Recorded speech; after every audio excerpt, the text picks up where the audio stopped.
Well, hello, Bill. Hey, Don, how you doing today? Doing great, doing great. Hello, Buster. How are you? Doing fantastic. The weather today has been so good. There's only no way to be doing bad. So we've been very nice weather here in the mountains today and at the old Sautee store. Have you noticed these little bees flying around today? Noticed. They picked me off the ground a couple of times. Yeah. I swear they're more annoying than a mosquito. I don't think they bite or sting, but Thankfully. they are a nuisance. What are they, billy bees? Is that That's what our producer told me sweat they bees, were. I've heard. Busy bees, I've heard. I'm not sure. Annoying bees. Annoying bees, yes. Well, we have those in force today. Well, what did I miss last week? I was a little bit under the weather. For those of you listening, I wasn't here. Did I miss anything exciting? Well, you missed the very first video podcast. Oh yeah, I'm looking out right now. Yeah, that's a big deal. Yeah, you missed that. Or Ed's turning this into a big time production. It really was a lot of fun. We had a lot of fun last week. Any good music? We had good music today. Yeah, we had great music today. Heck yeah. We had all of our regular group and today and played for 3 or 4 hours, I guess. It was a lot of fun. Well, I saw that old heathen Trent Allison up here throwing it down on the banjo. He is a great banjo player. Well, speaking of music, Don, you've got a special guest with us this afternoon. You want to tell us about her? Absolutely. We have today with us April Rooks. April and I have known each other for several years now. We've worked together on certain projects over the years, and she is here full-time in White County now, and she is a singer-songwriter and entertainer and a lot of other things. So April, we're just happy to have you here today and have you tell us about what all you have going on. It's good to be here. Thank you. Well, April, I know that you've got a lot of music gigs in the area. You play out in the community and beyond. Tell us about that. What do you like to do? What are you doing today? Well, I've been playing in a lot of different facets for many years, and so I love to play little venues around town, and I've played all across the Southeast, and even once internationally in Bermuda, which was a pretty sweet gig to have. But these days, a lot more of my time is really invested into the nonprofit that I founded, Amped Kids Foundation, in teaching the students that are in our programs and connecting with songwriters and those kind of things. And then my real love and joy is songwriting and being able to do songwriter shows, which we've, teamed up and done some songwriting shows through the years, and getting ready to have one coming up next month. And so that I really love that. I love lyrics, and I love the how songwriting is so therapeutic. It's just good for the soul, and it gives you the opportunity to connect with other people because you share in that human experience through a song. Now, how old were you when you started writing your own songs? I actually was pretty young when I started. It really started more as just coming up with little lines, and creatively singing just little lines. And I was probably 7 or 8 at that time. And then in middle school, I began writing poetry. I was introduced to a lot of different poets, and just that opportunity that poetry gave me to express my emotions, and it was an outlet for me. That just was everything to me. And so as I learned more about music, I was in the choral program all through high school, and then went to college to study music. And so once I really started digging in and learning music theory and kind of learning how you craft songs, then that really opened up a whole new world to me while I was in college. Would you like to play a song for us? I would love to. Fantastic. April Rooks here going to play a song for us called Banks of the Chattahoochee.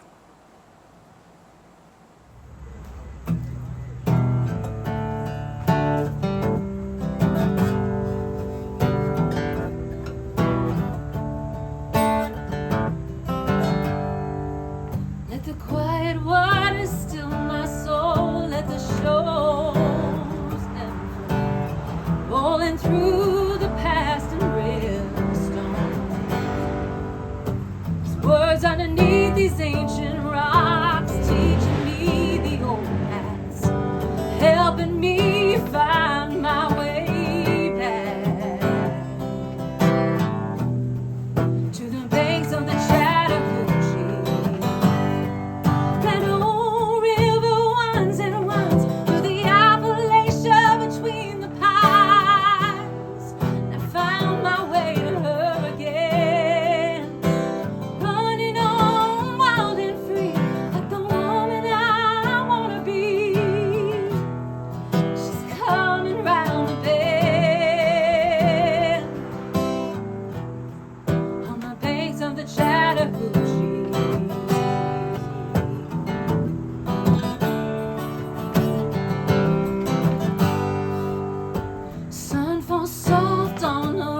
So Amped Kids, what's that all about?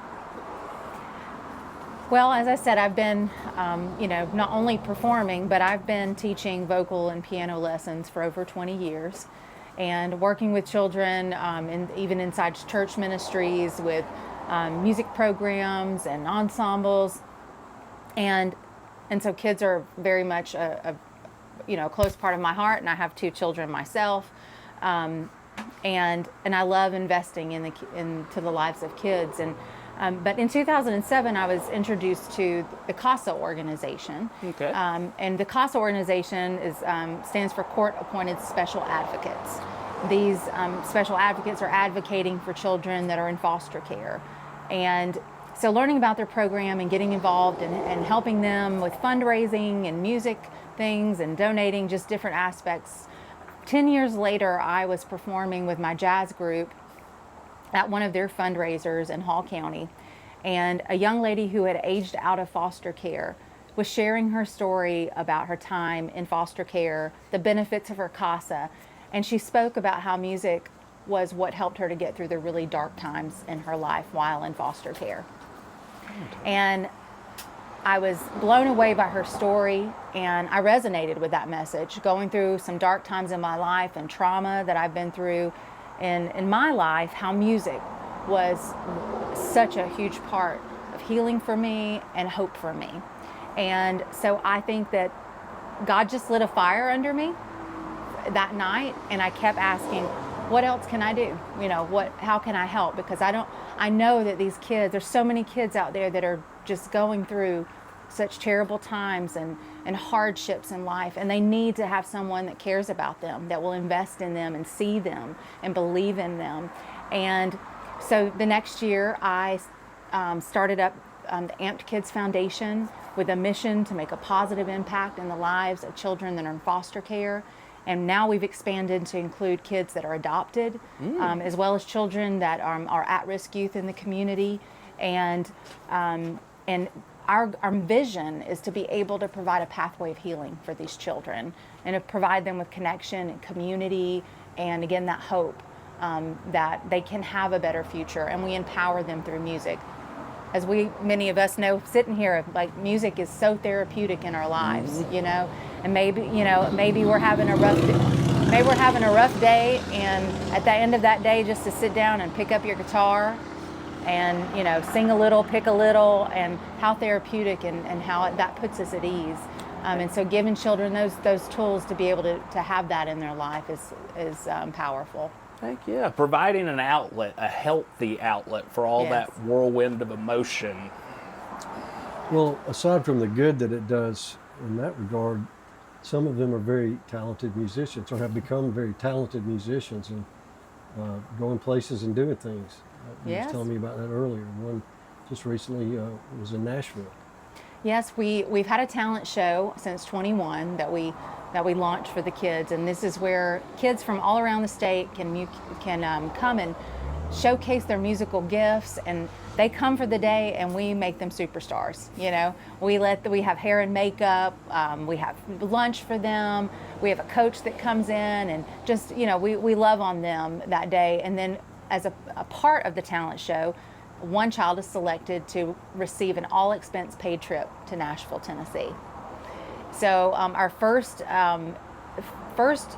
recipient of this trip, Jenna, went to Nashville, was able to go tour the Ryman Auditorium, see Nashville.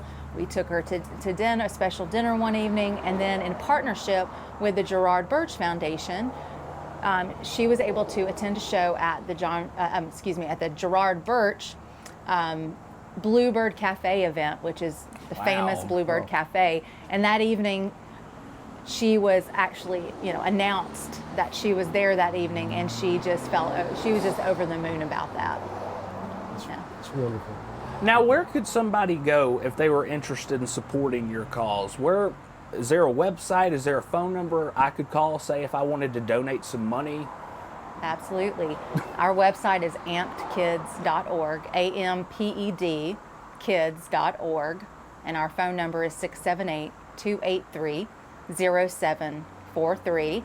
And our office is actually right across the street from here in the Sautee Point. So we have an office and program space where children take lessons. We have songwriting workshops there, as well as provide lessons across the entire state of Georgia. Wow. But, come by and see Y'all us. got some reach.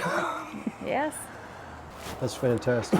I know there was a similar program a few years back. It was a rock and roll oriented program that I think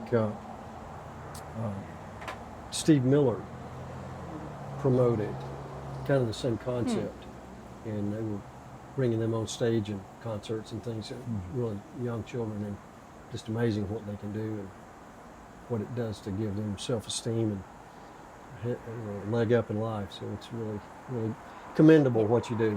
We appreciate that very much. Thank you. Well, I've watched so many children that they come in their shell, they're quiet, they're withdrawn, they're not very confident, about themselves, and over time, you just watch them just grow, not just musically, but you watch them to build that self-confidence and knowing that someone, again, sees them, believes in them, and they just blossom. And again, music's great because it gives them a great skill that builds confidence, while it also gives them really valuable life skills. Now, out of all the children that you've worked with over the years, have any of them gone on to have any success in the music industry or with their artistic endeavors? Well, so we're only 6 years old, so we've got a little bit of time. However, that being said, we had a young lady that was introduced to our programs a couple of years ago. She actually had heard about our talent show, and she was from here in White County. She participated in the talent show, and subsequently she was selected to go to Nashville, and then she also received recording studio time. Oh, wow. So she was able to record a single song, and she also had participated in a songwriting workshop that we had right here at the Sautee Nakuchi Center. And following that, she started working on some different lyrics, and she put this really cool song together, went in the studio and released her very first single called Leather Jacket. Her name is Leah Smith. Wow. And you can go on YouTube or Spotify or any platform and check that song out. But Leah Smith, Yes. Leather Jacket. yeah, so that's a success.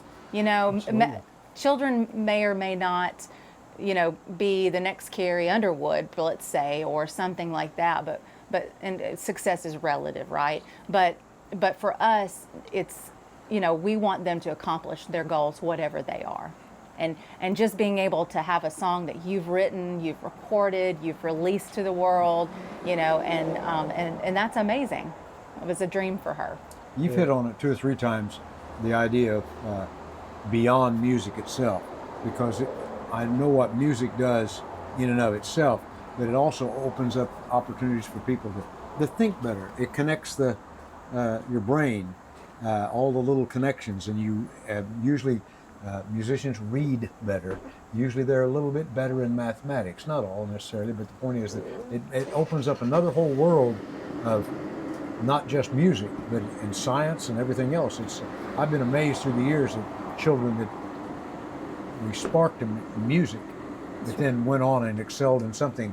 They always had their music, but they excelled way beyond it. And I think music had a lot of that breaking through programs like yourself, and in some really, really fine church music programs as well.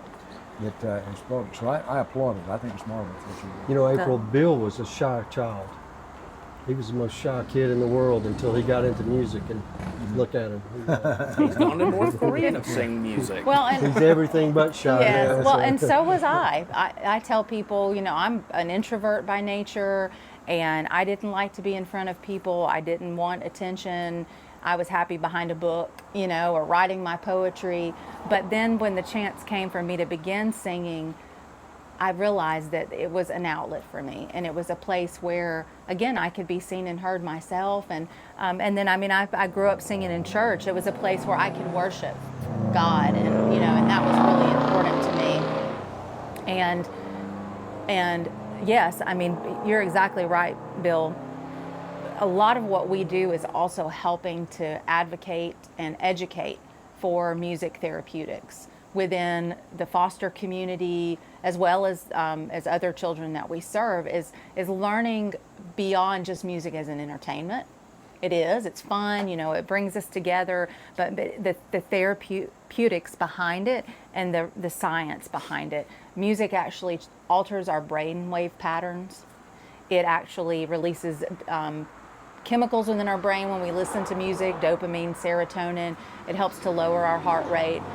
That being said, not all music, maybe not heavy metal, but but certain types of music, and it helps to decrease our heart rate, and it actually has the ability to calm the nervous system. And so one of the biggest things that our kids will say is that I like playing music or listening to music because it helps me be calm. And kids that have been through trauma, as well as adults, but children that have been through trauma, your system is in a hypervigilant state. So that nervous system is always on edge. So having a tool that they can use that helps them to get into a parasympathetic state, and then once they've changed into that state, now they feel safe. Now they can receive new information, right? Mm-hmm. And then their behaviors improve. Because a lot of the kids that are in the foster care system, that have been through neglect and abuse, they are in this hypervigilant state. And then you see these behaviors of being upset, getting angry because they're being triggered by things, and these emotional wounds that they have. And it's amazing to see music work on every level. It's a mind, body, spirit thing when it comes to music. We're talking about shyness. Many, and I know many, and you already alluded to it, and musicians are relatively personally shy. They give them their instrument, I'm quite comfortable in what I do, but outside of what I do, I'm much more reserved. Mm-hmm. But I can kick into a music mindset or music, virtually a music mindset, and I'm able to break through even in areas that I'm not as secure in. But I do find myself being outside of my element. I'm just going to sit here and just twiddle my thumbs. But in my element, and that's what that music does. It helps you break out of that element. Of course, I've been trying to break out of my element for a long time. April, tell us more about your big event coming up in 2 or 3 weeks. Yeah, so we have our local songwriters benefit show at the famous Roadhouse in Cleveland, Georgia. And we're really excited about that. We've got some incredible local songwriters, James Corbin, Mark Dowdy, Doug Harrell, and myself that will be performing that evening, and along with some wonderful couple of kids from our Amped Kids programs that will be performing as well, and that is September the 14th. Doors will open at 5:30. Dinner will be catered by Clyde's Table and Tavern. There'll be charcuterie and dessert. And so you'll definitely have a full belly and some wonderful music for the soul. So we'd love to have everybody come out and join us that evening. I don't know if there are any tickets still available or not, but if you're listening to this program and you haven't been to this event before, you're really missing out. You ought to check it out and get some tickets and come join us, because it will be a very, very special evening. And to get to hear the kids that you've talked about, that'll just be so fantastic. One of the things is such diverse styles of music and lyrics. I mean, it's really a fun evening, just a great deal of fun. I've enjoyed each one of them I've been to. Have we had 2 or 3? Two. Mm-hmm. Anyway, whatever it's been great. I've always enjoyed them, and I know other folks will as well. Now, I've heard you've got a new song out. Will you be playing it at the Roadhouse on the 14th? I will, absolutely. Now, do you have to wait till the 14th, or would you like to play it for us now? Yeah, there is no need to wait. I would love to play this song because it's everything about Sautee and North Georgia and the joy of being in a little mountain town. Fantastic. April Rooks, Little Mountain Town.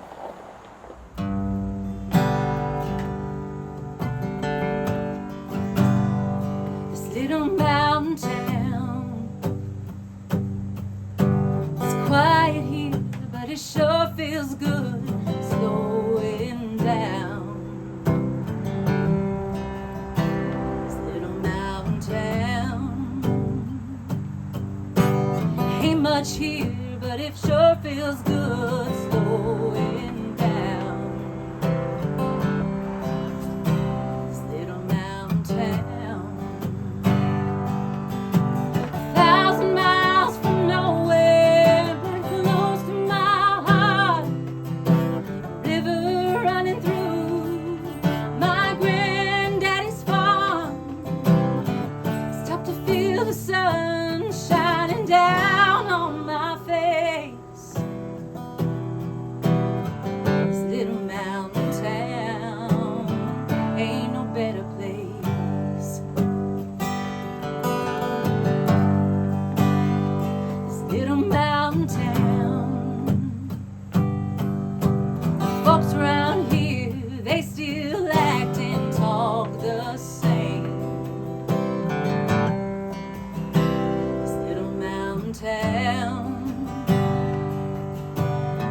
7 dime on Main, man, it ain't changed.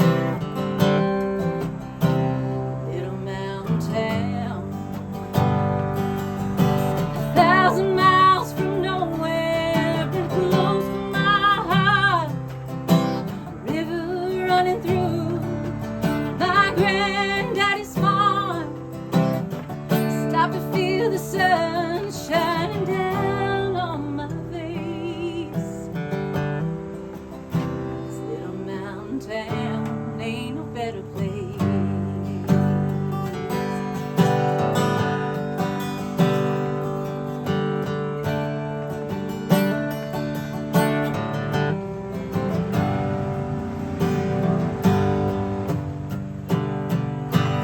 1,000 miles from nowhere, close to my heart.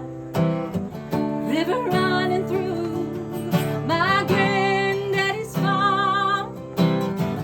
Stop to feel the sun shining down on my face. This little mountain town ain't no better place.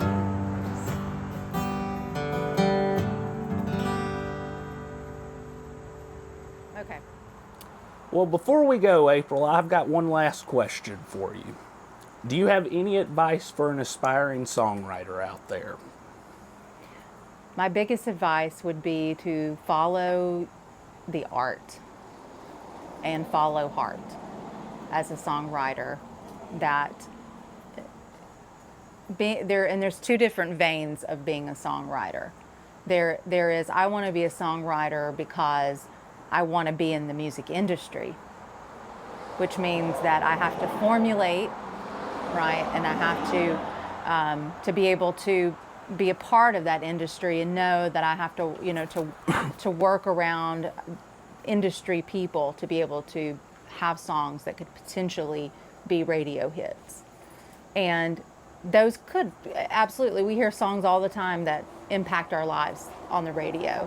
But there's so many wonderful songs that we don't hear on the radio, right? Maybe we hang out here at the old Sautee store and, one of the guys girls shares an original song that they've written, and you listen to that and you're like, wow, that was amazing. That really touched my heart, right? So being a songwriter can look so many different ways, and just write what is true, because it's about the message in that story.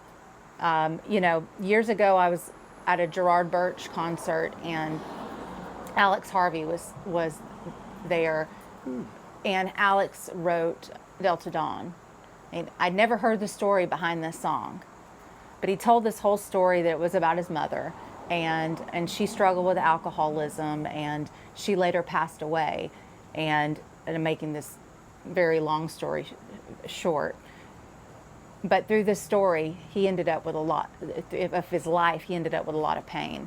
And he said that one night he was really depressed and sad about his mom passing, and had carried all this guilt and shame for all of these years of what could he have done differently. And he said, an angel came to me and handed me a key and said, I want you to walk down the long, dark, cold hallway of your heart, and I want you to unlock that door. So he said, I did. And when I did, everything, all of the guilt, the shame, the heartache, it all fell out on the floor. And he said, and so I could feel what you feel. And that makes us kin. That's cool. Well, April, I want to thank you so much for joining us today on the Front Porch Podcast. We do it every week here at the Old Sautee store. For Bill Cohen and Don Allison, I'm Buster Talent. Hang around with us. We got some Front Porch picking coming your way.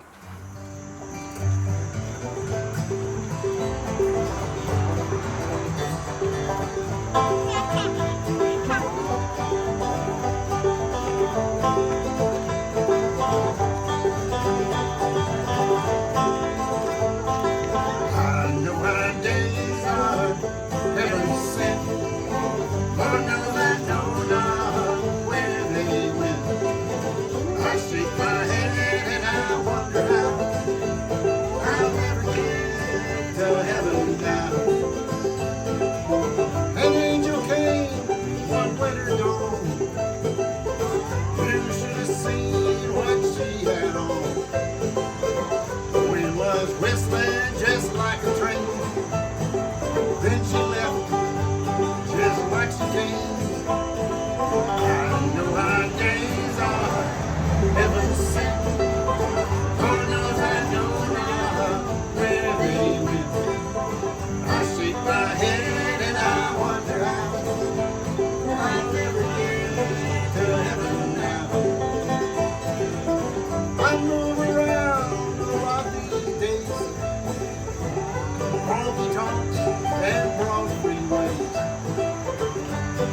will do what I've always done. But I'm open now